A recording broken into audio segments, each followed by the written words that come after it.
गांव के पास एक भूतिया जंगल है जहां रात में भूतों की आवाजें सुनाई देती हैं।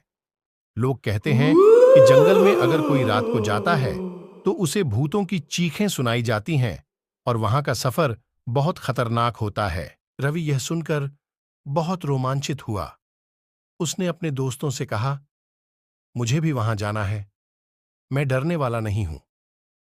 उसके दोस्तों ने उसे रोकने की कोशिश की, लेकिन वह नहीं माना। उस रात रवि अकेले जंगल की ओर निकला। रात का समय था और जंगल अद्भुत और डरावना लग रहा था, लेकिन रवि ने अपने आप को हिम्मत दी और आगे बढ़ा। धीरे धीरे रवि जंगल की गहराई में चलता गया। बारिश की बूंदें गिरने लगीं और हवा भी ठंडी पड़ने लगी। रवि को डर लगने लगा, लेकिन वह अपने लक्ष्य को नहीं भूला।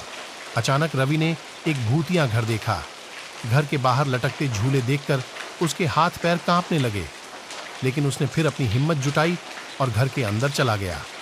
घर के अंदर रवि को अचानक एक आवाज सुनाई दी। कौन है? उसने पूछा, लेकिन कोई उत्तर नहीं मिला। फिर से उसने सुना, कौन है? यह सुनते ही रवि के हाथ पैर ठंडे पसीने से भीग गए। धीरे धीरे रवि ने आवाज की ओर बढ़ाते हुए कहा, मैं रवि हूं। मैं यहां आया हूं क्योंकि मुझे आपकी कहानी सुननी है।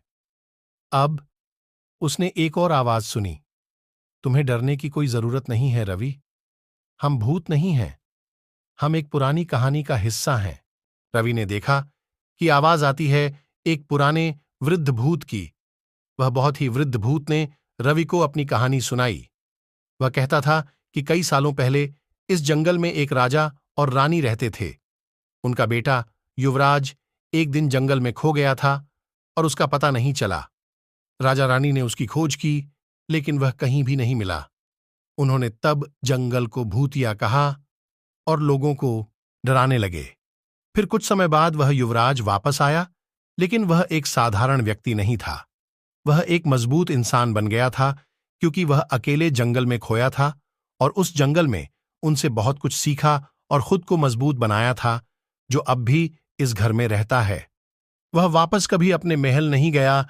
लोगों को यह नहीं पता था और वे सोचते थे कि जंगल में भूत हैं। रवि ने भूत की कहानी को सुनकर दुखी महसूस किया। उसने समझा कि लोगों का डर भूत से नहीं बल्कि अज्ञान से है। वह निर्धारित किया कि वह लोगों को सच्चाई बताएगा। रवि ने उसी रात अपने गांव के लोगों को घर में ले गया। वहां उन्होंने भूत से मिला। भूत ने उन्हें युवराज की कहानी सुनाई और उन्हें वहां का सच्चाई दिखाया। लोग चौंके और दुखी हो गए कि उन्होंने गलती से भूत का डर मान लिया था। उन्होंने भूत से माफी मांगी और उसे उनकी सहायता करने का वादा किया।